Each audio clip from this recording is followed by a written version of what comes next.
Em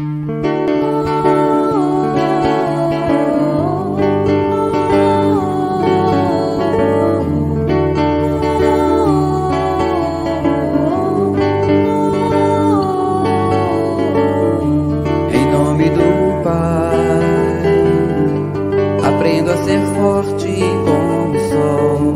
Em nome da Mãe, aprendo os encantos de uma lua. Em nome do Irmão, aprendo as virtudes de um cristão.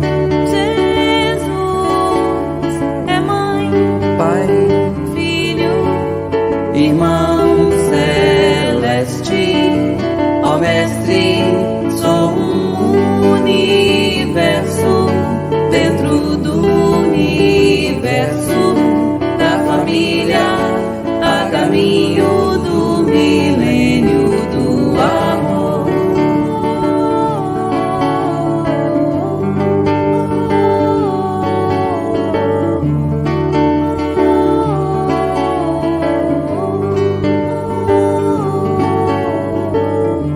Em nome do Pai, aprendo a ser forte como o sol. em nome da Mãe,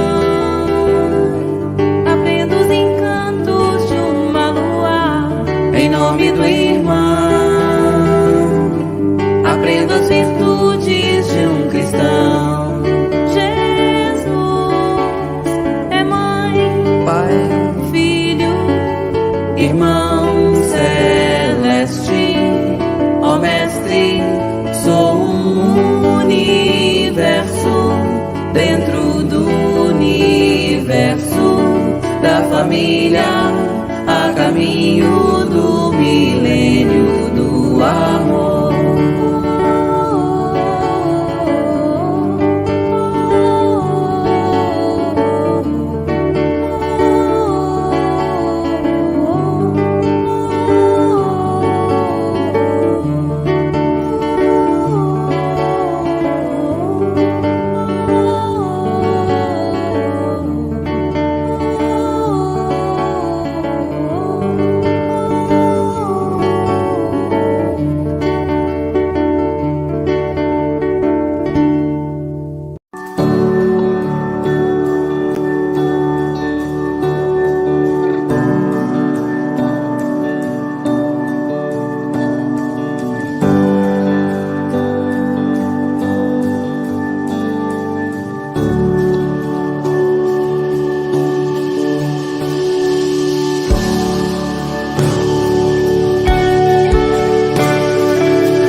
Boa noite a Bonita, todos.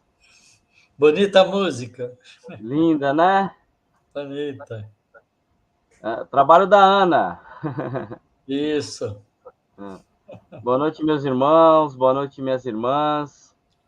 Sejam bem-vindos à nossa sala virtual do IGESE, em parceria com a Rádio Web Fraternidade, a Rede Amigo Espírita e ao Centro Espírita Chico Xavier, onde estudamos a obra Mecanismos da Mediunidade, né? Psicografia de Chico Xavier e Valdo Vieira, pelo Espírito André Luiz, com nosso amigo, nosso estimado professor, companheiro de estudo, né? Como ele diz também que ele aprende muito conosco, e nós que aprendemos muito com ele, Otacílio. Boa noite, Otacílio. Boa noite, amigos que estão aí já conosco aqui no chat. Sempre Bastante bom estar gente aqui no chat. para dar continuidade ao nosso estudo, que está sempre muito interessante. Muito bom estar aqui novamente, participando desta aula, né, desta obra que tanto nos ensina, professor, porque realmente estudar com o senhor, como a gente falou no final da outra live, é diferente, porque tem muita coisa ali que tem um fundo científico e o senhor nos esclarece com muita maestria. Tá bom, olha só o que a Olga está dizendo. É Quem? momento de esquentar os neurônios dela. Vai esquentar todos os nossos neurônios, viu, Olga? Professor, para iniciarmos, vamos fazer a nossa prece. O senhor pode fazer para nós, por favor? Posso? Vamos sim. Vamos usar de toda a nossa capacidade de pensar, de emitir pensamentos positivos, vestindo os nossos pensamentos com os nossos melhores sentimentos e buscar a fonte inesgotável do universo, que é o nosso Pai Celestial, esse Deus de amor, de bondade, que está sempre provendo para todos nós tudo que nós necessitamos, a fim de que possamos seguir progredindo, aprendendo, melhorando, caminhando, enfim, na direção dessa harmonia, dessa comunhão com o nosso Pai Celestial. Igualmente, sabemos da presença de Jesus sempre entre nós, como nosso irmão mais velho, nosso mestre, nosso governador espiritual do planeta, aquele que tem, não é, todas as condições para conduzir o nosso planeta e vem fazendo isso desde a sua formação, há 4,6 bilhões de anos atrás, quando começou, preparando a Terra para que nós pudéssemos, como princípio inteligente, nos desenvolvermos ao longo dos processos da vida, desde a mais rudimentar até o momento em que nós nos encontramos hoje, sempre assistido por esse coração amigo que nos ampara sempre. Agradecemos de todo o nosso coração a Deus, ao nosso Mestre Jesus, por podermos estar aqui já conscientes das nossas responsabilidades espirituais, juntos buscando aprender sobre nós mesmos, sobre a nossa relação com o mundo espiritual, sobre a grandeza do nosso futuro, porque assim Deus nos criou, para que nós pudéssemos comungar com Ele um dia, como espíritos angelicais que um dia seremos, seguindo a trajetória de Jesus, que é o caminho, porque já fez isso, é a verdade, porque conhece todas as leis divinas, e é a vida, porque nos dá o significado profundo do nosso cotidiano. E assim agradecemos de coração a Deus, a Jesus e a todos esses espíritos bondosos, mensageiros de Jesus, nossos amigos espirituais, que certamente nos acompanham nesses estudos, buscando clarear a nossa mente, sensibilizar o nosso coração, para que o nosso aproveitamento seja o melhor. Que as bênçãos desses dois grandiosos seres, Deus e Jesus, possa tocar o coração de todos nós que habitamos o planeta Terra. Que assim seja, Senhor. Então vamos lá, professor, capítulo 16, hoje. Então vamos lá. Fenômeno magnético da vida humana.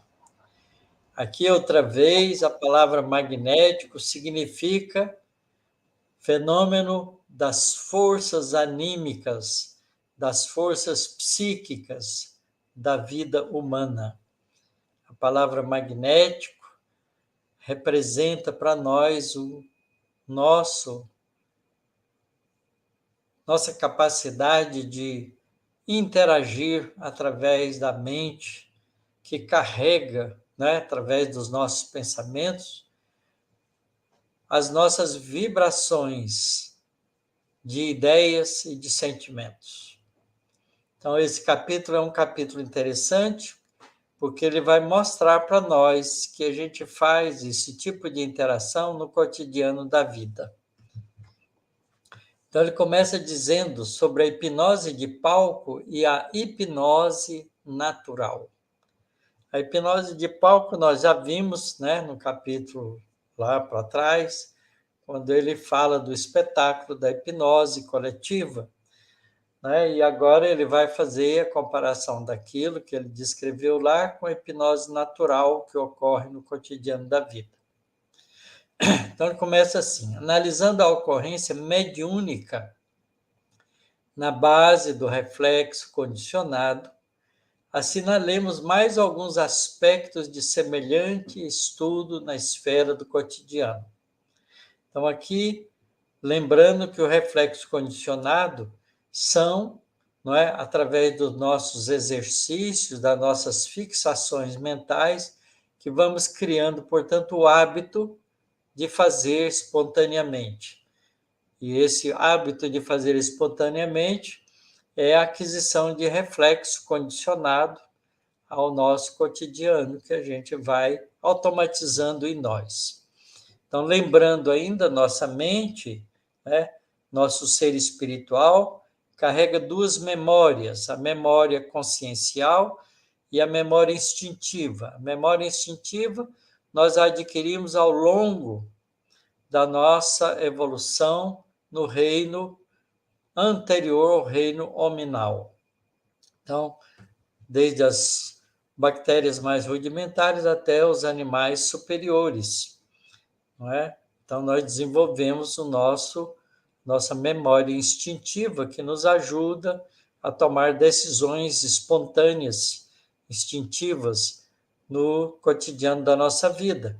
Mas no momento que nós adquirimos a nossa consciência da própria individualidade, passamos a ter acesso à nossa memória e começamos, então, a construir a memória consciencial desde as épocas mais primitivas da fase hominal até os dias de hoje.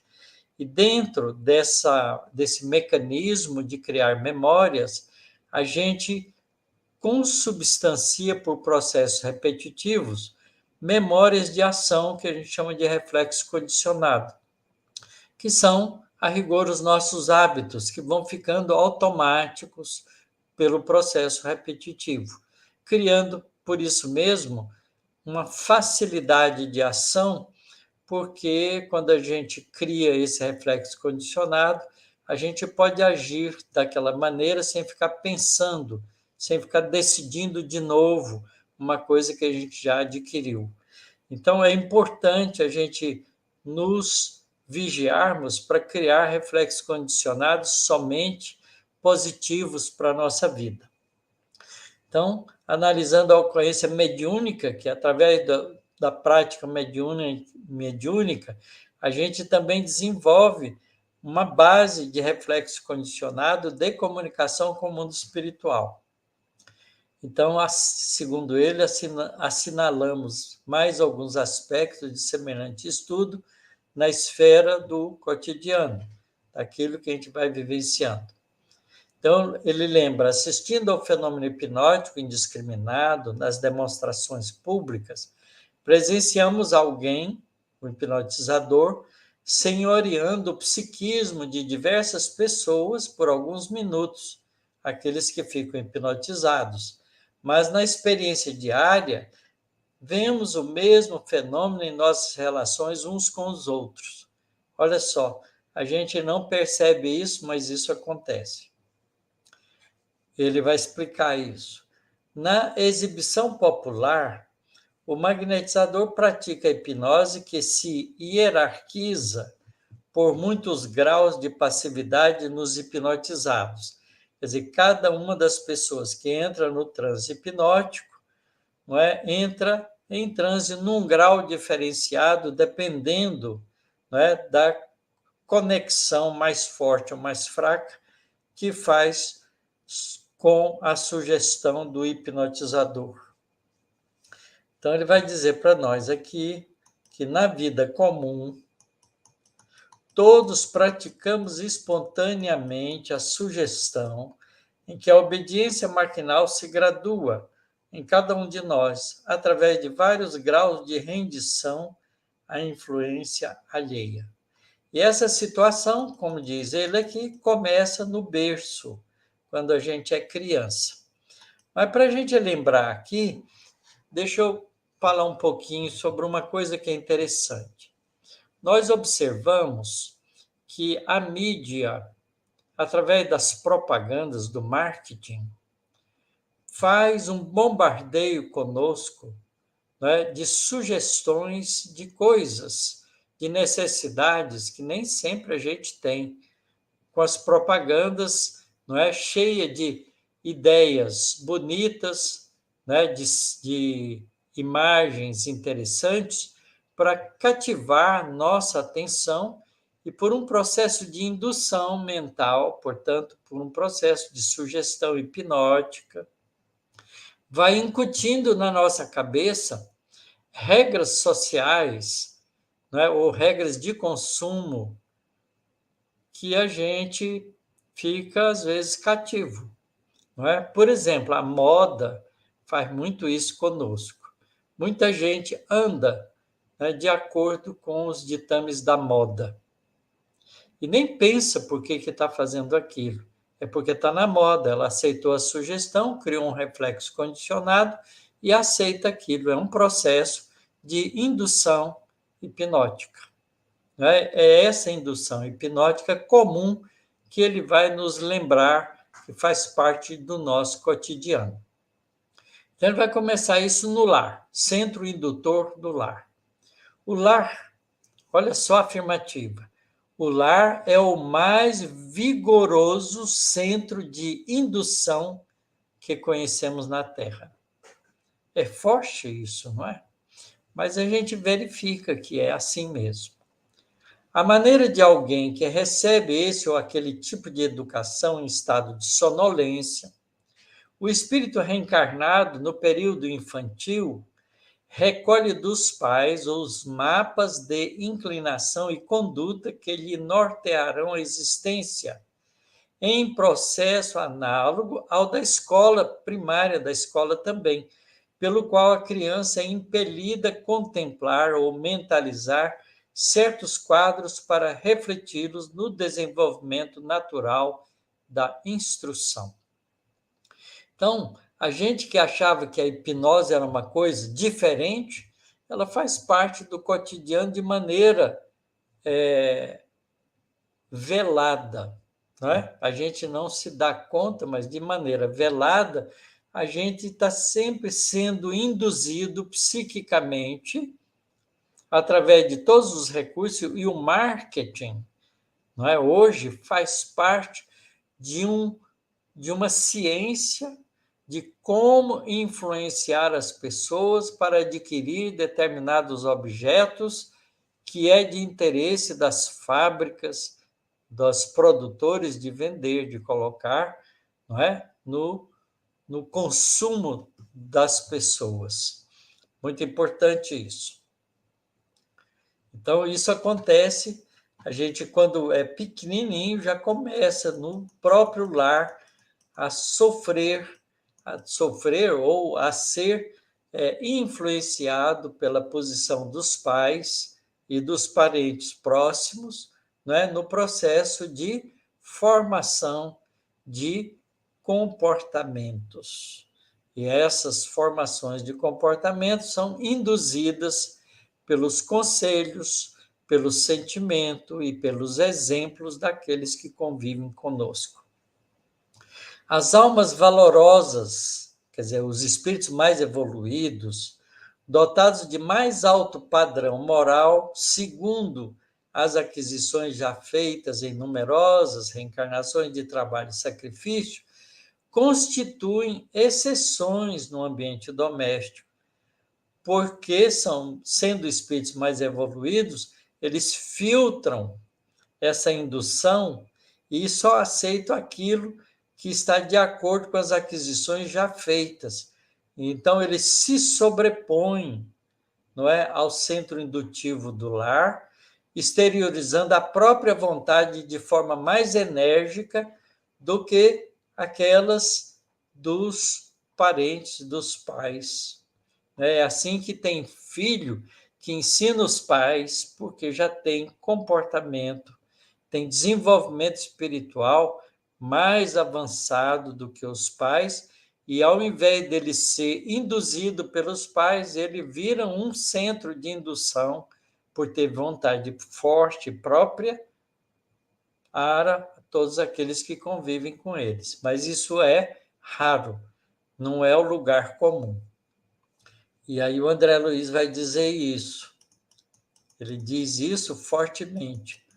Contudo, via de regra, a maioria esmagadora de inteligências encarnadas retratam psicologicamente aqueles que lhes deram veículo físico, transformando-se por algum tempo em instrumentos ou médiuns dos genitores, dos pais, à face do ajustamento das ondas mentais que lhes são próprias em circuitos mentais conjugados, pelos quais permutam pais e filhos entre si os agentes mentais de que se nutrem.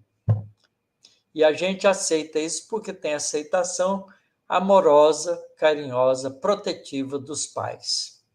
Somente depois que experiências mais fortes, que começam a acontecer na fase adulta, lhes renova a afeição interior, costumam então os filhos alterar de maneira mais ampla os moldes mentais recebidos.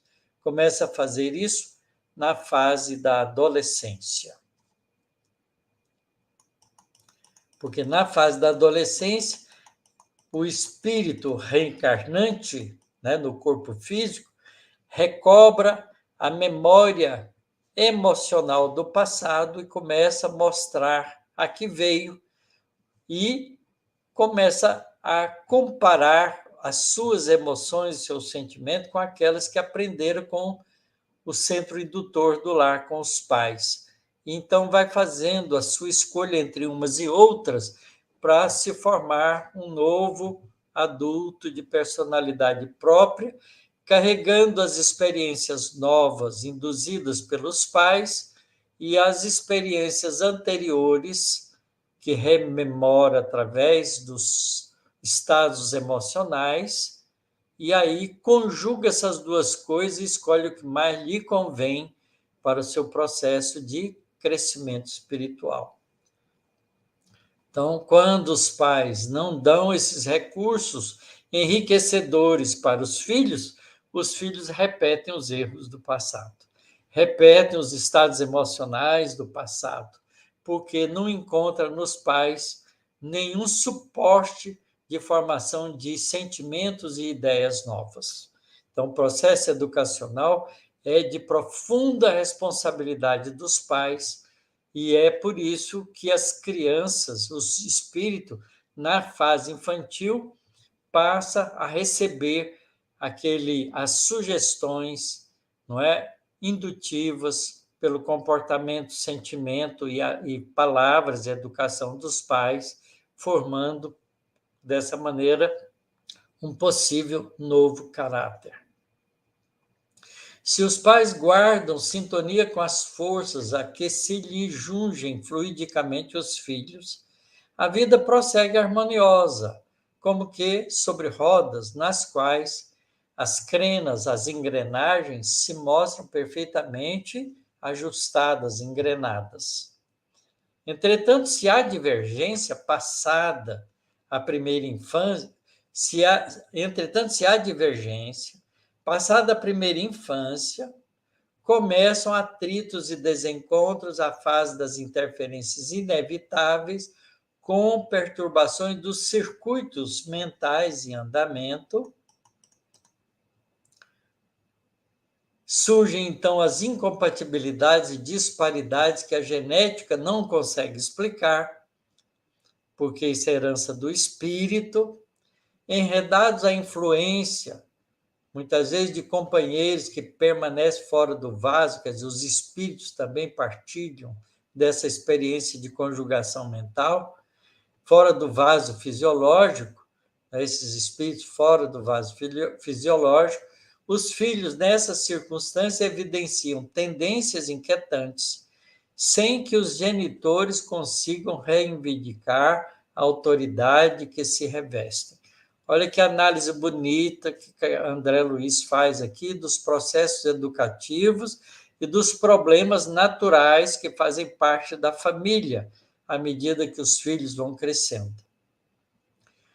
Todavia, segue ele, a escola edificante espera-os nas linhas da civilização, escola da vida, para restaurar-lhes desde cedo as noções de ordem superior diante da vida, exalçando os conceitos de elevação moral imprescindíveis ao aprimoramento da alma. Então, quando os filhos não conseguem aprender muito com os pais, a vida, através das experiências mais difíceis, acabam por ensinar o espírito, não é, a que veio no processo encarnatório para conquistar mudanças significativas no seu progresso espiritual. Por isso, a gente tem que entender que os embates da vida são processos educativos.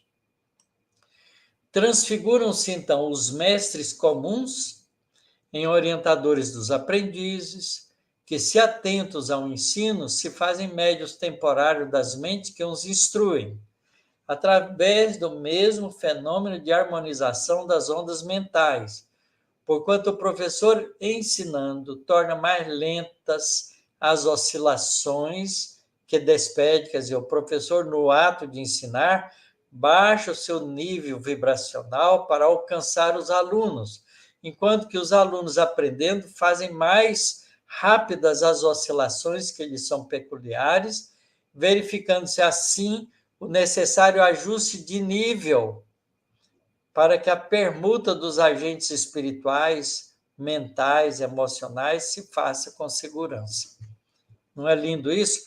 Tem professor que não consegue cativar o aluno para fazer isso, então os alunos aprendem pouco com aquele professor, porque não conjugando as ondas mentais de receptivas a ele, por falta de sintonia, vão aproveitar pouco o aprendizado através daquele professor, e vice-versa. Então, isso também é um alerta para nós, aqueles que são professores, para que prestem atenção na importância de cativar os alunos para que o ensino flua de maneira agradável. Eu me esforço muito para fazer isso, inclusive nas minhas falas, nas minhas palestras. Então, muitas vezes vocês fazem alguns elogios aí para mim, mas isso aí é uma conquista ao longo de muito tempo de vida de professor, que a gente vai treinando e vai conseguindo despertar nas pessoas que nos ouvem, usando palavras adequadas, palavras mais simples, e, ao mesmo tempo, usando um pouco, né, do sentimento de acolhimento, para que, unidos mentalmente, a gente possa aprender juntos. Os discípulos que fogem deliberadamente ao dever da atenção, relaxando os compromissos que abraçam, permanecem ausentes do benefício, dessintoniza, quer dizer, não entram em sintonia, ficam ligados a circuitos outros, com mente dispersiva, que lhes retardam a marcha na direção da cultura por desertarem dos exercícios que lhes favoreceriam mais dilatada iluminação íntima. E, além da escola, surgem para os rebentos do lar terrestre as obrigações do trabalho profissional, em que a personalidade segue no encalço da vocação ou soma de experiências que já conquistou na vida. Cada oficina de ação construtiva, aquilo que a gente vai aprender como profissão, seja qual for a linha de serviço em que se expresse, é novo educandário para a criatura na lide, no campo humano, em que a chefia, a escalonar-se através de condutores diversos. Convoca, então, os cooperadores nos vários círculos da subalternidade ao esforço de melhoria e sublimação. Então, isso também vale para o aprendizado das profissões. E a nossa escolha de profissão quase sempre tem que ver com aquilo que nós já temos adquirido ao longo de muitas encarnações, que a gente chama de nossas tendências ou nossas habilidades, as nossas vocações. Não é? A gente gosta de dar continuidade às nossas vocações, que não é mais nem menos do que as conquistas realizadas anteriormente, mas a gente continua no aprendizado, nas escolas, melhorando esse aprendizado e aguçando as nossas vocações. É assim que, estudando em muitas encarnações a música, a gente se torna, no fim, um exímio músico. Isso vale para todas as profissões. Todos, por isso mesmo, somos médiuns. No centro de atividade, referidos em nosso estudo, encontramos então o reflexo condicionado e a sugestão como ingredientes indispensáveis na obra de educação e aprimoramento. Veja, a sugestão e o reflexo condicionado, sugestão dada pelos professores, pelos pais, pelos mais próximos que convivem conosco, são os ingredientes indispensáveis na obra de educação e de aprimoramento. Urge, por isso mesmo, reconhecer que a liberdade é tanto maior para a alma, quanto maior a parcela de conhecimento que se lhe debite no livro da existência. Então, quanto mais a gente tem conhecimento, mais a gente ganha em liberdade, porque a gente sabe escolher melhor. Por isso mesmo, quanto mais cresça em possibilidades, nesse ou naquele sentido, mais se lhe desdobram caminhos à visão, constrangendo a vigiar sobre a própria escolha. Então, a gente tem que estar atento, né, para escolher bem. Mais extensa mordomia, responsabilidade mais extensa. Quer dizer, quanto mais a gente aprende, quanto mais a gente sabe, mais responsável a gente é. Isso é lei do livre-arbítrio e lei de causa e efeito ampliando-se em nós. Quanto mais a gente tem conhecimento, mais a gente sabe escolher, mais responsável a gente é. Isso acontece porque, com a intensificação de nossa influência nesse ou naquele campo de interesses, mais persistentes se fazem os apelos em torno para que não nos esqueçamos do dever primordial a cumprir. Isto é, a gente é responsável pela execução daquilo que a gente vai também sugerindo aos outros através da nossa influência. Quem avança está invariavelmente entre a vanguarda e a retaguarda. Quer dizer, quem está crescendo, quem está avançando, está entre a meta que busca e a retaguarda que vai deixando para trás. E a romagem para Deus é uma viagem contínua de ascensão, de subida. Toda subida, quanto qualquer burilamento, pede suor e disciplina.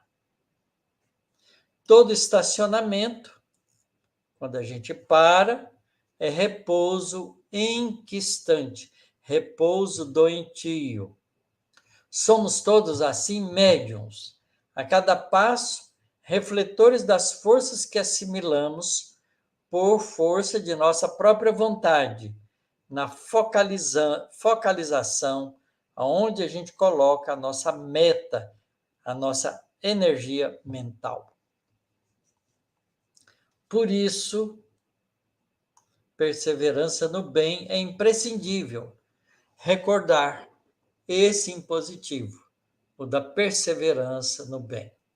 O comprazimento nessa ou naquela espécie de atitude ou companhia, leitura ou conversação menos edificantes, estabelece em nós o reflexo condicionado pelo qual, inconscientemente, nos voltamos para as correntes invisíveis que representam, isto é, nos conjugamos mentalmente com espíritos, né, que representam essas conversas menos edificantes ou companhias e leituras inadequadas. É desse modo que formamos os hábitos indesejáveis, pelos quais nos fazemos pasto ou objeto de entidades vampirizantes, acabando na feição de arcabouços vivos para moléstias fantasmas. Quem reclama muito, por exemplo, arranja espíritos reclamadores que continuam estimulando a pessoa a continuar reclamando, e ela então entra no estado de desânimo, achando que a vida não vale a pena, e às vezes, se bobear, pode até ser induzida ao suicídio. Pensando ou conversando constantemente sobre agentes enfermiços, quais sejam a acusação indébita e a crítica destrutiva, o deboche e a crueldade, incorporamos em nós de imediato a influência das criaturas encarnadas e desencarnadas que os alimentam, porque o ato de voltar a semelhantes temas contrários aos princípios que ajudam a vida e a regeneram, se transformam por isso em reflexo condicionado de caráter doentio, automatizando-nos a capacidade de transmitir tais agentes mórbidos responsáveis por largo acervo de enfermidade e desequilíbrio.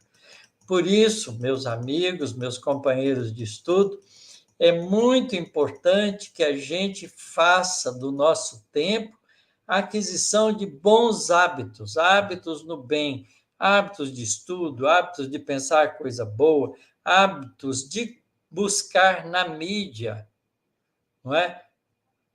Temas importantes, construtivos, de valores, não é? Como palestras boas, aulas boas, filmes bons, músicas boas, porque tudo isso nos ajuda.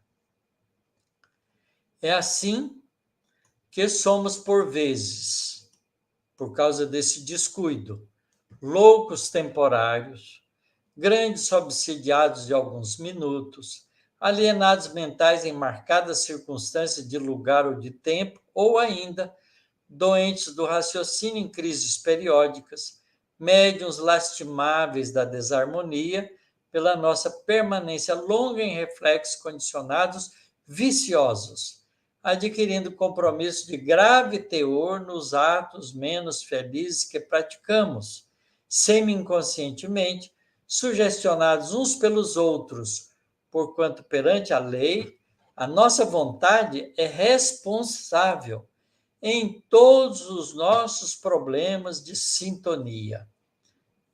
Vejam só, a sintonia nas ideias e ondas mentais que fazemos é por nossa escolha, através da nossa vontade. Por isso é preciso educar a nossa vontade. E vontade não é uma coisa de momento. Vontade é uma decisão com perseverança, portanto, com repetição continuada daquilo que queremos, a fim de que criemos reflexos condicionados positivos. Então, vontade de eu gostaria tanto de ser bom, mas gostaria. Isso vai cair do céu? Não vai cair do céu. Se você gostaria de ser bom, comece a praticar o bem, fazer o exercício da bondade, para poder criar um reflexo condicionado do bem. Continua. Por isso que Jesus ensinou para a gente, quem perseverar até o fim, será salvo. Conhecereis a verdade vos libertará. Então, é esse o capítulo que André Luiz coloca aqui, como capítulo 16, não é? No processo de indução psíquica no cotidiano que fazemos uns aos outros através das nossas sintonias, aceitando sugestões ou mesmo sugerindo aos outros e nos acomodamos a essas sugestões que são dadas para nós, muitas vezes sem a crítica necessária para saber se vale a pena aceitar aquela sugestão ou não. Portanto, a vigilância é um fator preponderante nesse processo mental. Muito bom. Vamos para a nossa conversação. Muito bom esse capítulo, professor. Muito bom mesmo. Esse último item aí, né, que o senhor falou aí da gradações das obsessões é bem explicativo para nós, né? É. Então, a gente costuma colocar a culpa nos espíritos obsessores, dizer, será que não dá para ir no centro, né, e isolar esses espíritos obsessores de mim?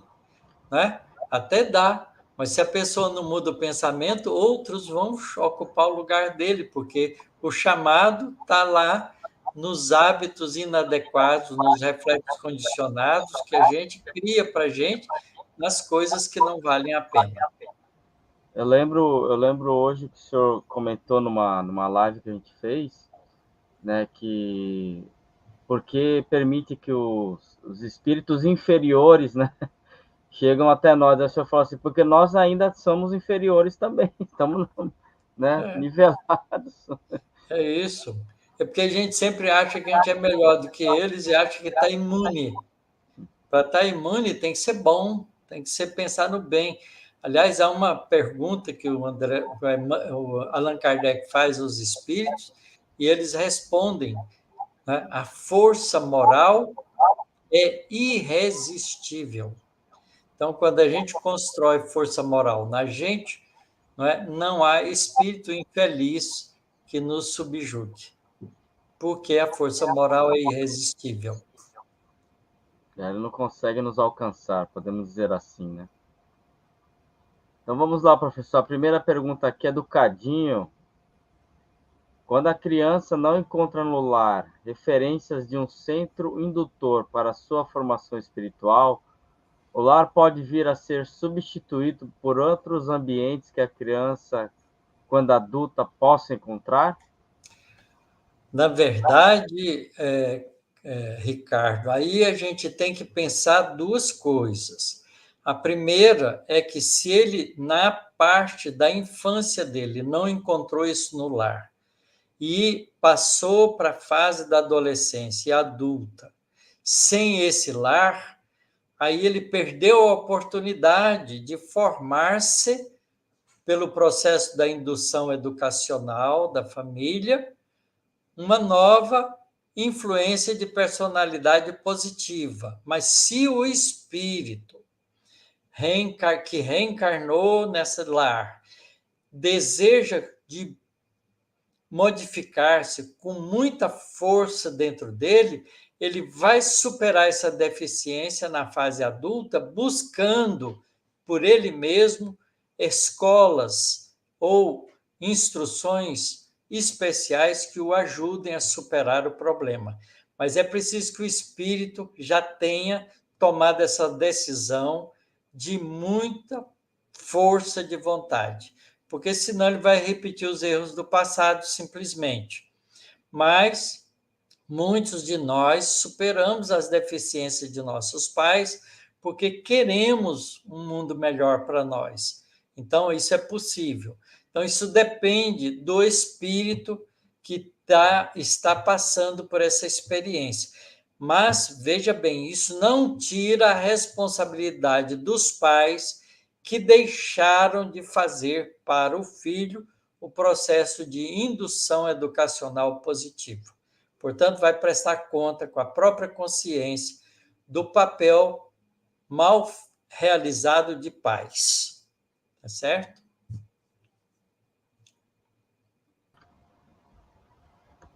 Professor, quando ele colocou essa pergunta, eu até pensei naquela questão das crianças, né, que às vezes saem do lar, né, vão para outro lar. Se encaixa também nessa questão, professor? Claro, porque muitas vezes vai para um outro lar onde encontra o amparo e o abrigo que precisa. E acaba assimilando com os pais adotivos, não é? Essa influência formadora.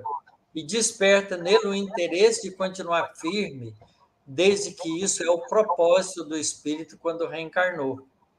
Tá certo? Então, fortalece isso e ele supera o problema. É muito comum isso acontecer. Há muitas famílias que adotam filhos já numa idade um pouco maior do que a primeira infância e ainda assim consegue auxiliá-los na fase da adolescência para ter uma vida mais equilibrada. Não. Eu tenho um caso que eu conheço assim que adotaram com 9 anos. E hoje ele já é um adulto e você não fala que não é filho deles. Pois é. E veja bem, que quando isso acontece, há também, a gente não pode esquecer, que há uma ajuda espiritual na condução dessa criança para o lar adequado. Porque o esforço dele recebe da misericórdia divina todo o apoio para uma vida melhor. Deus não deixa nenhum de nós desamparado. Com certeza não. Vamos lá, a nossa amiga Diná colocou a mesma educação e filhos diferentes, como explicar? A explicação é a mesma da hipnose de palco. Quando o hipnotizador sugere a muitos, todos aqueles ali, alguns ficam hipnotizados, outros não. Uns ficam em grau mais agudo de hipnose, outros mais superficiais.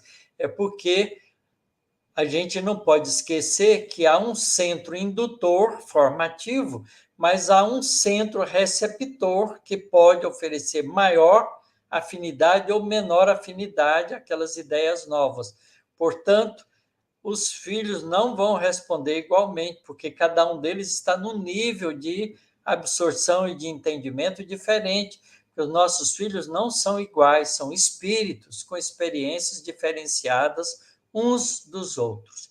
Mas, de qualquer maneira, quando o centro indutor do lar é de boa qualidade, todos aproveitam, uns mais, outros menos.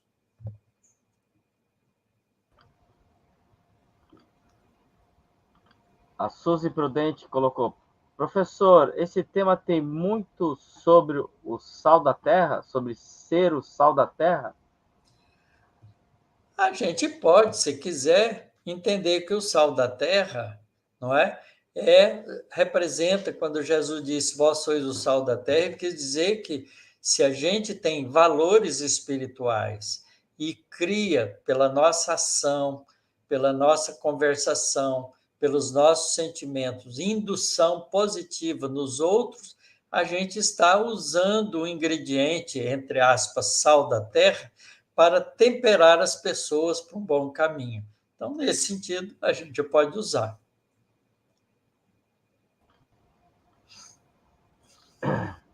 A Olga Batista, professor, colocou: diante dessa sua fala, Tarsila, como ficam as mentes das crianças e dos adolescentes de hoje que têm o celular como companhia? Como serão na idade adulta? A culpa são dos pais que não disciplinam o uso do celular, porque eles mesmos não se disciplinam com o uso do celular. Então, o celular não é substituto da educação, não tira dos pais a responsabilidade da disciplina e da educação formadora de hábitos positivos. Portanto, não é culpa das crianças se elas recebem com 2 anos de idade já o celular na mão como distração para que os pais possam fazer aquilo que eles querem sem a criança ficar chateando a vida deles. Então, antigamente, a gente tinha na televisão, não é? A babá eletrônica. Agora, a babá eletrônica é o celular, é o joguinho, não é? Então, se a gente não disciplina o uso disso e deixa as crianças ficarem todo o tempo com isso na mão, a responsabilidade não deixa de ser dos pais, não são das crianças. As crianças não sabem escolher isso ainda. Elas não têm entendimento para escolher o que é melhor para elas. Quem tem que fazer isso são os pais, o centro indutor do lar, não é? Mas a gente é preguiçoso, a gente gosta de ser pai e mãe, porque ser pai e mãe formador dá trabalho. Então é melhor deixar a criança, não é? O dia inteiro lá se distraindo com o joguinho, e aí eles podem fazer o que eles querem e não tem criança perturbando eles. Aliás, é por isso que a maioria das pessoas hoje nem querem filhos. Melhor ter um cachorrinho, um gatinho, porque o cachorrinho, o gatinho não exige dos pais, né, dos donos, o que exige um filho. Então, isso é um alerta que eu estou fazendo. Professor, essa questão do uso do celular é um reflexo condicionado, então ele pode ser modificado, certo? Claro, com certeza absoluta. Como era a televisão no nosso tempo, né? Como foram os primeiros joguinhos, videogames que a gente tinha jogando ainda na televisão. Depois foi chegando essas maquininhas especiais maravilhosas que nos encanta, mas que a gente vê que não são só as crianças. Vocês já foram em restaurante? É. Quantas pessoas estão ali sentadas à volta da mesa, cada um com seu celular, ninguém conversando um com o outro, comendo junto, como se tivesse numa reunião familiar, mas cada um está para um lado, porque cada um está com o seu celular. Então, isso se repete na fase infantil. A gente passa esses hábitos para as crianças, e o que a gente espera no futuro? A mesma coisa.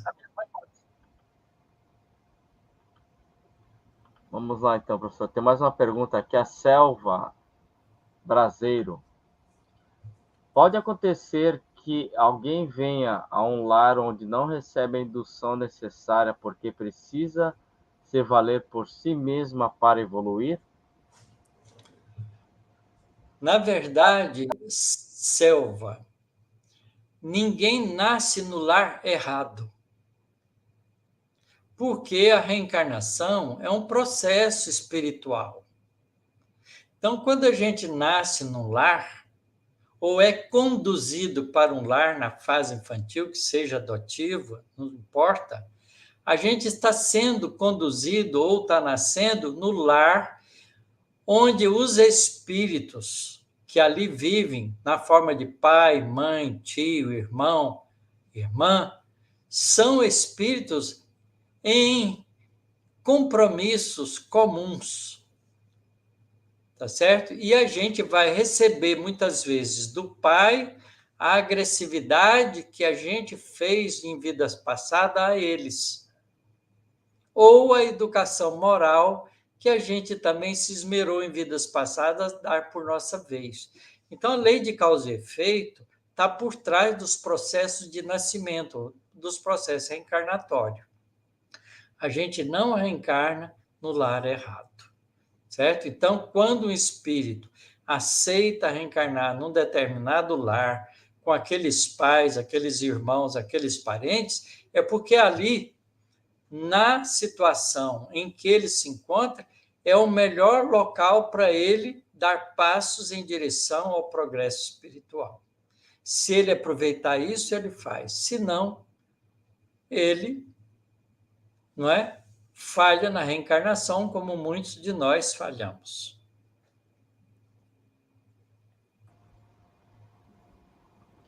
Professor, a Ana Sintra colocou, pensando aqui nas crianças que vivem nos abrigos e muitas vezes não são favorecidas pela adoção. Mas muitas vezes, Ana Sintra, os abrigos são generosos. Eu tenho amigos que foram educados em abrigos e são homens de bem, mulheres de bem, porque tiveram amparo no abrigo. Melhor do que ficar na rua aprendendo com qualquer um, não é? Sem um teto, sem um lar, sem um aconchego. Porque, de qualquer maneira, o abrigo dá uma diretriz, dá uma disciplina, dá escolaridade. Então, a criança não está abandonada. Pior é criança abandonada.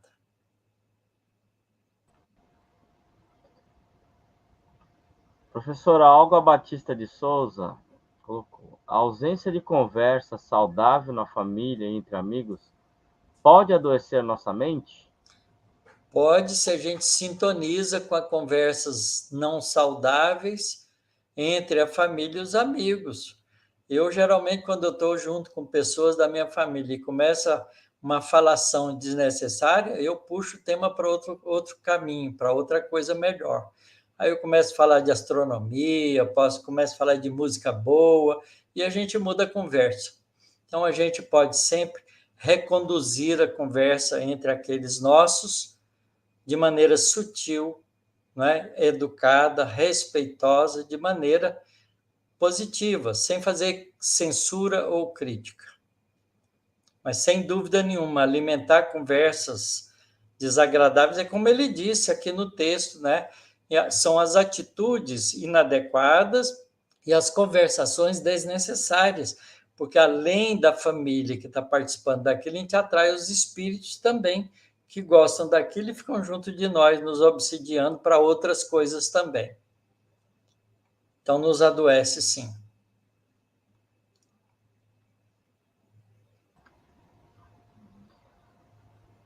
Professor, aqui o senhor falou desse último parágrafo aqui, ele colocou assim, ó, muitas vezes em nossos estados de tensão deliberada, inclinamos-nos para forças violentas que se nos insinuam no halo psíquico, aí criando fermentações infelizes que resultam em atitudes de cólera arrasadora. Isso aí é quando a gente está um pouco, como eu posso dizer assim... Vamos dar um exemplo. Vamos dar um exemplo disso. Você está no trânsito e alguém te dá uma fechada. Você se irrita com aquilo, deixa a raiva tomar conta de você e xinga o motorista que te fechou. É um estado de loucura momentânea. Você se deixou induzir, não é? Pelo ato desequilibrado de alguém. Mas se você, ao invés disso, não é? Cuida, freia e emite para aquele indivíduo um pensamento positivo no sentido que ele aprenda a ter juízo e cresça, preste atenção no trânsito que ele pode prejudicar outras pessoas, um pensamento fraterno, educativo, não agressivo, você o ajuda e não entra nesse estado de loucura, porque você não fica com raiva. Obrigado, professor. Não, ó, vou falar para o senhor, eu vivo muito no trânsito. Não é muito fácil, não, mas eu só caminho. Claro que não é fácil, porque a gente tem que ter autocontrole. Aquilo que ele disse, qualquer desse crescimento é feito com esforço continuado, por isso a vigilância é importante. Tá certo. Professor, não temos mais perguntas no chat, ou que nem os neurônios aqueceram demais e queimaram, que nem a nossa amiga colocou lá, ou já está todo mundo satisfeito aí com as colocações dadas pelo professor. Então, eu queria, então, aproveitar para chamar a atenção para o fato de que a gente é médium todo o tempo. Porque se a gente sintoniza com essas ideias e as transmite, a gente está sendo médio de ideias outras, que não a nossa, mas que a gente sintonizou com elas. Então, a gente não pode esquecer que a gente vive o cotidiano da vida da gente, muitas vezes em interação mediúnica com espíritos diversos que nos acompanham, porque nós os selecionamos como amigos cotidianos nossos, pelo que nós pensamos, sentimos e fazemos. Portanto, pensar, sentir e fazer o bem é manter sintonia com espíritos bondosos, equilibrados, e por isso a gente vai ser médium deles, né, de espíritos equilibrados. Portanto, a gente vai continuar fazendo o bem.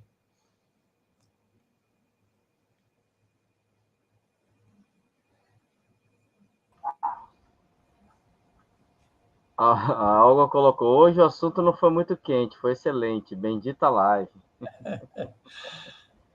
Muitas reflexões, colocou a Maria Lúcia. Não deu para esquentar os neurônios, né? Não, Suzy, eu não fui para Goiás, não, eu fiquei aqui por Santos mesmo, só o professor foi aí. A Ana Clara falou, hoje a aula foi tranquila, gratidão, aprendi mais um pouquinho sobre sintonia, mente e vontade. Na aula linda e esclarecedora. Olha que frase bem colocada da Elaine. Líderes de qualquer grupamento são indutores que podem... Aqui está o que eu achei. São sempre indutores, não tem dúvida nenhuma.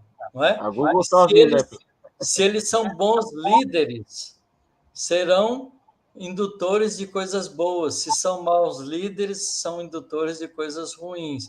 E cada um desses líderes tem, portanto, a responsabilidade da liderança. Principalmente, o senhor falou da questão dos professores, né? Muitas das vezes eu vejo a minha filha chegar aqui em casa com algumas ideias errôneas, né?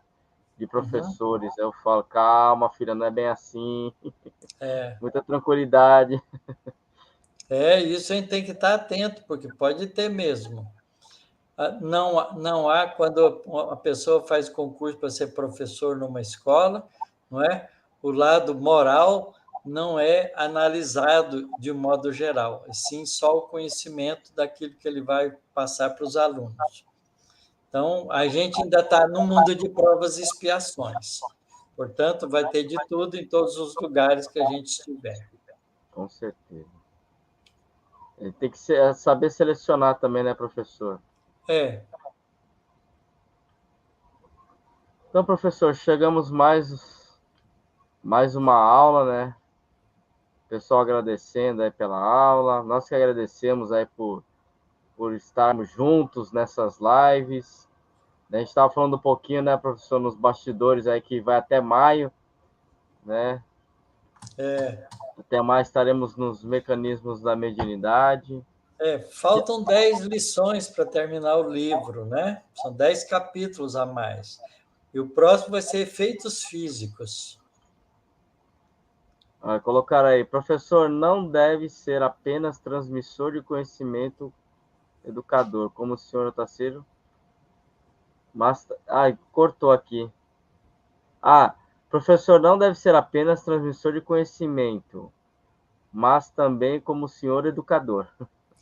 Isso é verdade. A gente deve fazer o esforço de ensinar, né? Porque a gente sabe que o professor tem muita influência indutiva nos alunos.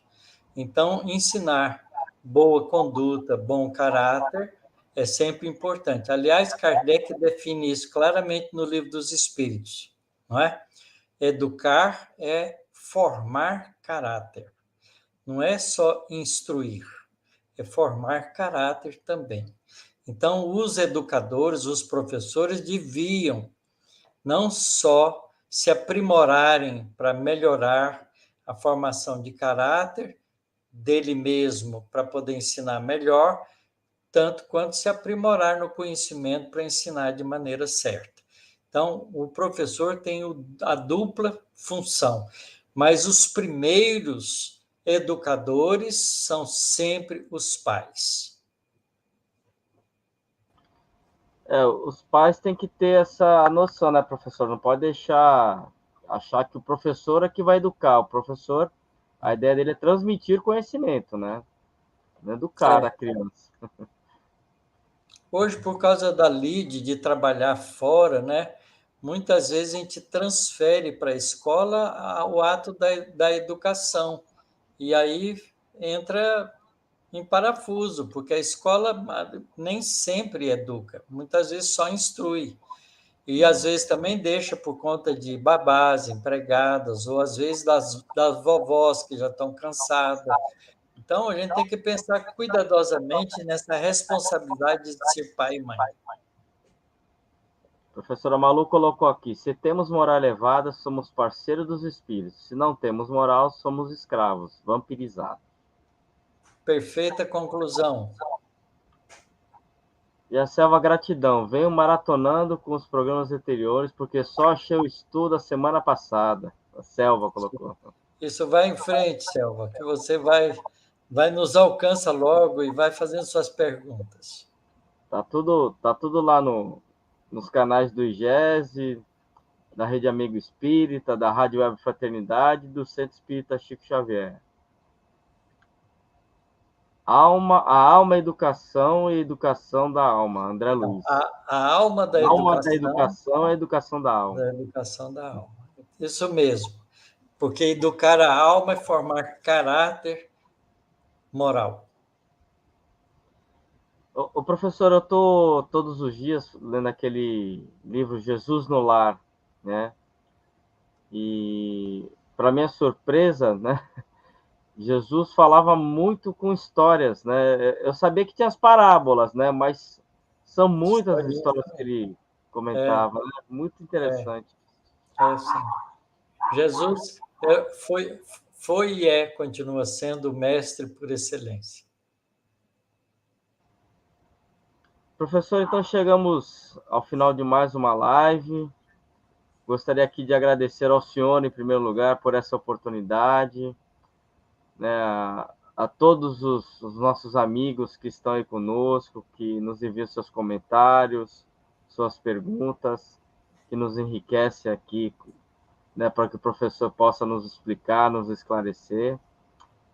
E é só gratidão a Deus, a Jesus, realmente por esse trabalho. Então, muita gratidão, professor. Nós todos temos que agradecer a Deus e a Jesus, os espíritos bondosos, não é? O André Luiz, que escreveu esse livro, ao Chico Xavier, Valdo Vieira, que foram médiuns, né, tão prestativos para esses ensinos terem chegado a nós. Então, olha, veja quanta gente nos beneficiando, quanta gente tem que agradecer, não é? A Marilda chegou agora, falou que depois vai assistir. Alcadinho, gratidão, professor, gratidão, Gés, Ronaldo e Ana. Nós é que agradecemos, meu amigo. Tivemos a oportunidade de conhecê-lo lá no Congresso, em Goiás. Ai, que bacana. Isso é muito gentil, ele. Amara, gratidão, professor, por essa aula maravilhosa. Deus te abençoe e proteja. Abençoe nós todos. Então vamos à nossa prece final, professor. Tá bom? Meu som tá bom? Tá tranquilo? Não tá travando hoje? Não, tá ótimo. Então você faz a prece também, que tá muito bom. Faço sim. Levemos nossos pensamentos, nossos sentimentos,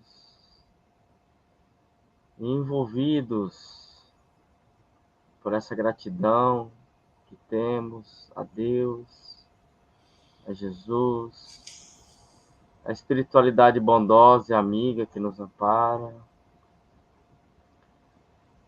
Mais uma vez agradecemos por tudo que temos, por essa aula que nos esclarece,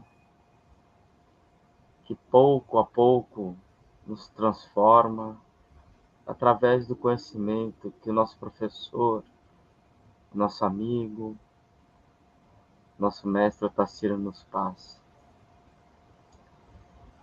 Que possamos, a cada dia, colocar em prática tudo aquilo que aprendemos, possibilitando, assim, a melhoria de nós mesmos como espíritos, mas também que possamos contribuir para que o nosso planeta se transforme, porque somos partes dessa transformação.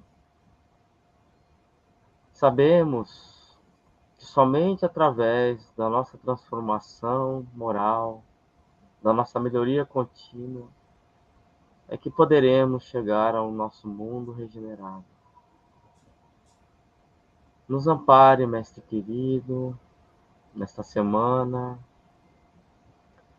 nos proteja e que possamos estar com nossas mentes atentas para as intuições da espiritualidade superior. Nos ampare, mestre querido, nos proteja hoje e sempre. Que assim seja. Que assim seja. Até logo, meus amigos. Muito obrigado por mais uma noite de estudo, mais uma noite de aprendizado. E nos encontramos na próxima sexta-feira. Até logo, professor. Obrigado. Até logo. Um abraço carinhoso em todos. Tchau, tchau. Tchau.